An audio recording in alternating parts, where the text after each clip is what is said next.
एक तरफ बाबरी मस्जिद पर जंग छिड़ी है, दूसरी तरफ मदरसे पर महाभारत छिड़ गई है। हिंदूवादी नेता साध्वी प्राची ने मदरसों से आतंकी कनेक्शन जोड़ते हुए कहा, जब तक मदरसे खत्म नहीं होंगे तब तक आतंकवाद खत्म नहीं हो सकता। साध्वी प्राची के इस विवादित बयान से मुस्लिम संगठन और मदरसों के मौलवी भड़के हुए हैं।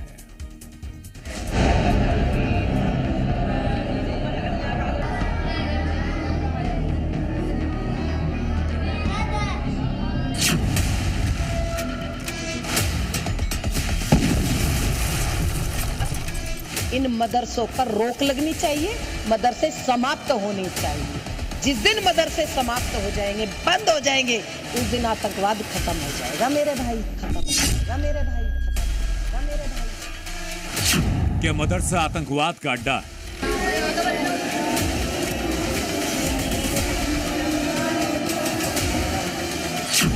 क्या मदरसे बंद होंगे तो आतंकी खत्म होंगे?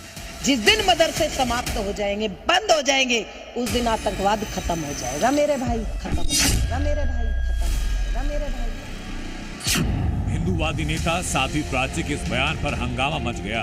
मुसलमान भड़के, मौलाना गुस्से में हैं क्योंकि साध्वी प्राची ने एक सिरे से मदरसों को कटघरे में खड़ा कर दिया। सबसे पहले बयान सुनिए। मदरसे और मस्जिदें, इनकी तलाशी करिए, क्योंकि इनके भी आतंकियों से तार जुड़े हैं। मेरठ, मुजफ्फरनगर, सहारनपुर, विशेषकर पश्चिमी उत्तर प्रदेश में इन मदरसों की जांच करिए। और मदरसों की भैया जरूरत क्या है?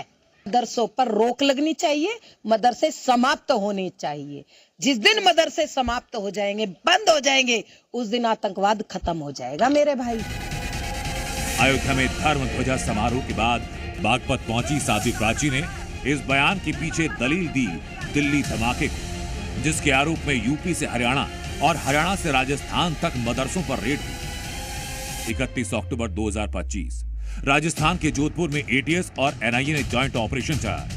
अरेबिया मदरसे के मौलवी अयूब को हिरासत में लिया गया क्योंकि मौलवी के आतंकी संगठनों से जुड़ने की आशंका थी। 13 नवंबर 2025 मुजफ्फरनगर में सुरक्षा एजेंसीज ने छापेमारी की। गुजरात से गिरफ्तार 2 संदिग्धों की गिरफ्तारी के बाद रेड की गई। संदिग्ध आतंकियों ने मुजफ्फरनगर में मदरसे से तालीम ली। 19 नवंबर 2025 हरियाणा के सोहना में रायपुर मस्जिद पर रेड पड़ी। मस्जिद के इमाम और मदरसा संचालक हिरासत में लिए गए। ये कार्रवाई आतंकी उमर से कनेक्शन के शक में की गई। इस व्हाइट कॉलर टेरर मॉड्यूल को भड़काने और डॉक्टर्स के ग्रुप को आतंकियों से जोड़ने में श्रीनगर का एक मौलवी भी सामने आया। सहारनपुर में पकड़े गए कश्मीरी डॉक्टर और आतंकी आदल, इन सब के पश्चिमी उत्तर प्रदेश के मदरसों से संपर्क की बात भी आई और इसीलिए साध्वी प्राची ने पश्चिमी यूपी के मदरसों की जांच करने की मांग उठाई। बार बार मांग कर रही है उत्तर प्रदेश सरकार से, केंद्र सरकार से, कि देश के अंदर मदरसे और मस्जिदें, इनकी तलाशी करिए, क्योंकि इनके भी आतंकियों से तार जुड़े हैं। मेरठ, मुजफ्फरनगर, सहारनपुर, विशेषकर पश्चिमी उत्तर प्रदेश में इन मदरसों की जांच करिए। मगर साध्वी प्राची के इस आरोप ने उत्तर प्रदेश के मदरसों के मौलवी को भड़का दिया। जितनी बेहतरीन शिक्षा का संस्थान भारत के अंदर या कहीं और भी मदरसे हैं, कोई और यूनिवर्सिटी हो ही नहीं सकती। आप ये देखिए, मदरसों के अंदर इंसान को उसकी इंसानियत की पैगाम दिया जाता है कि आपको जीना किस तरह है, हमारा पड़ोसी कैसा होना चाहिए, हम किस मुल्क में रहते हैं उसके वफादार रहने चाहिए, और अपने रब की बात होती है।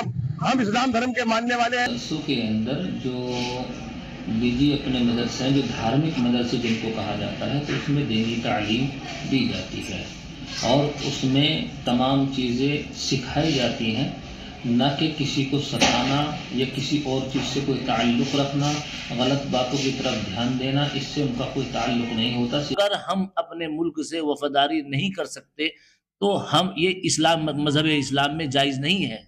जिस मुल्क में रहते हैं उस मुल्क की हमें गुणगान करना है, उस मुल्क के साथ में उस मुल्क के प्रति वफादारी निभाना हमारे ऊपर फर्ज है। उधर ऑल इंडिया मुस्लिम जमात के अध्यक्ष मौलाना शाहबुद्दीन बरेलवी ने मदरसों का बचाव किया और साध्वी प्राची के बयान को नफरत फैलाने वाला बताया। साध्वी प्राची जी संविधान के खिलाफ बोल रही हैं, उनको मदरसों को बंद करने की बात कर रही हैं। मदरसों को बंद करने के बजाय उनको मदरसों को सुधारने की बात करना चाहिए। वहाँ अच्छी शिक्षा और अच्छी तालीम और तरबियत की बात करना चाहिए। जाहिर है मदरसों को आतंकवाद से जोड़ना सही नहीं, लेकिन लगभग हर आतंकी घटना में मदरसों का कनेक्शन मिलने के बाद ये मांग उठ रही है। बागपत से कुलदीप चौहान के साथ ब्यूरो रिपोर्ट, जी मीडिया।